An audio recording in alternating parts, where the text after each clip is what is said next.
The average person takes roughly 20,000 breaths every single day, and almost every single one of them is making their stress worse. Not better. Worse. Scientists have confirmed that the way most modern humans breathe is fundamentally broken, and this silent dysfunction is directly linked to anxiety, poor sleep, high blood pressure, and a nervous system that never truly rests. The fix is not a pill, not a supplement, and not a therapy session.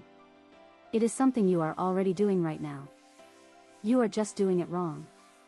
In the next 10 minutes, you are going to discover exactly how ancient breathing practices have been validated by cutting-edge neuroscience, which specific techniques work fastest for instant stress relief, and the data behind why certain patterns rewire your nervous system in real time. But here is the part that will genuinely surprise you.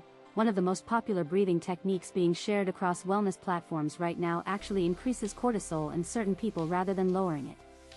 We will get to exactly which one, and why, before this video is done. Breathing and the human stress response share a relationship that goes back millions of years. Long before humans developed language or complex thought, the autonomic nervous system was already using breath as its primary control lever. When ancient humans encountered a predator, breathing became rapid and shallow, flooding the body with oxygen for fight or flight. When the danger passed, slow deep breathing signaled safety and activated the parasympathetic nervous system, often called the rest and digest state. This was a perfect system for its time.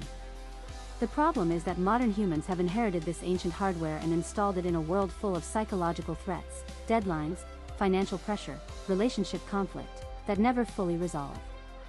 The nervous system never gets the all-clear signal. The predator never leaves. And so millions of people walk around in a permanent low-grade state of physiological alarm, breathing fast, breathing shallow, and wondering why they cannot relax. Formal study of breath as a therapeutic tool goes back thousands of years. Pranayama, the ancient Indian science of breath control, was documented in texts over 2,500 years old. Taoist traditions in China developed breath-based practices around the same period. These traditions were not mystical guesses. They were sophisticated observations of what controlled breathing did to the human body and mind. Modern science has spent the last several decades catching up to what these cultures already understood, and the findings are remarkable. Research published in the journal Frontiers in Human Neuroscience found that slow, controlled breathing at a rate of around 5 to 6 breaths per minute dramatically increased heart rate variability, which is one of the most reliable measures of nervous system health. Higher heart rate variability is directly associated with lower stress, better emotional regulation, and improved cognitive performance. This means the act of breathing slowly is not just calming. It is physically restructuring your body's stress response in measurable, documentable ways. The first technique you need to understand is box breathing, also known as 4-4-4-4 breathing. It was popularized widely by the United States Navy SEAL program, where it became standard protocol for managing acute stress in high-pressure combat situations. The method is straightforward.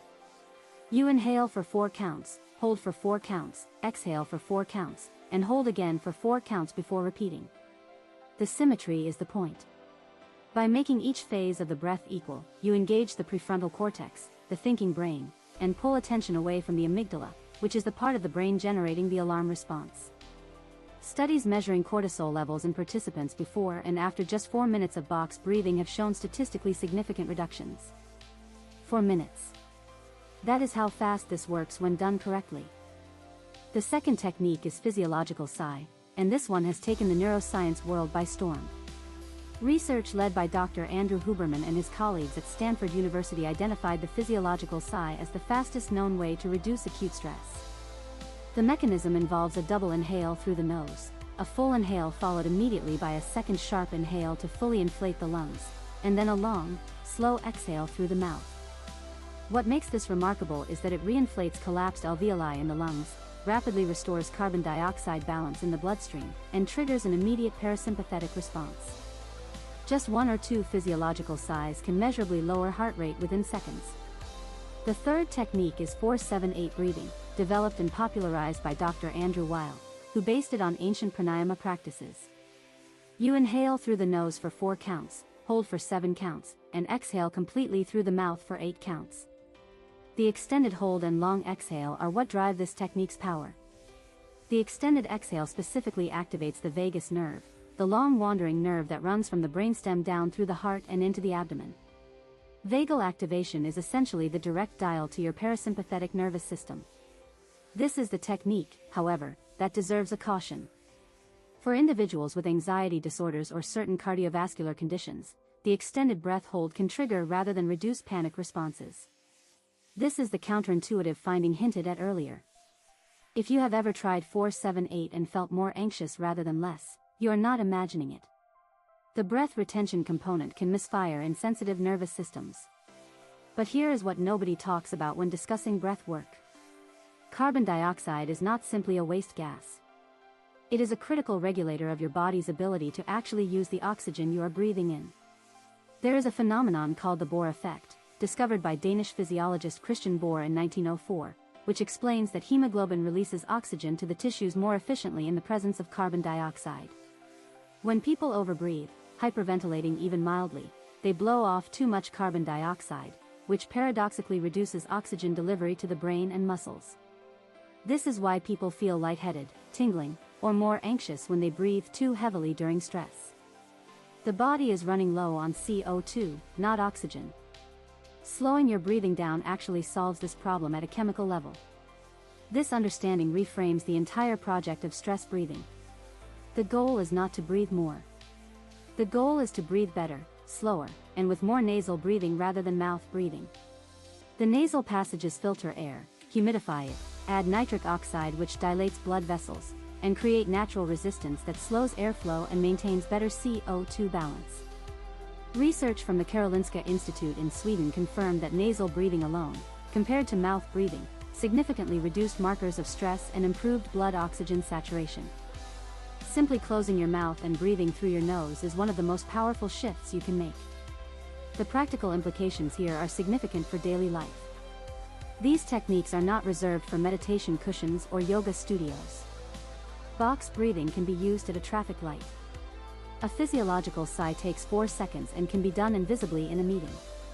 Nasal breathing requires nothing at all. When you layer these practices consistently throughout your day, you are essentially retraining your baseline nervous system state over time. Studies following participants over 8 weeks of daily breath work practice have documented sustained reductions in resting cortisol, lower resting heart rate, and improved measures of both sleep quality and daytime mood. This is not a temporary trick. It is cumulative biological conditioning. What this all points to is a fundamental truth about human stress that medicine has historically overlooked.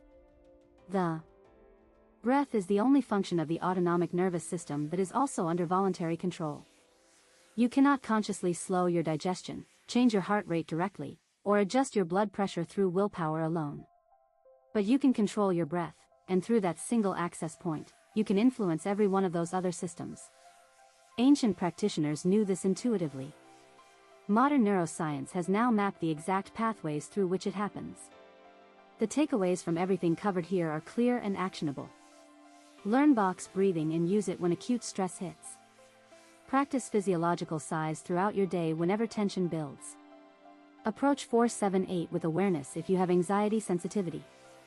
Commit to nasal breathing as your default. And understand that none of these are quick hacks.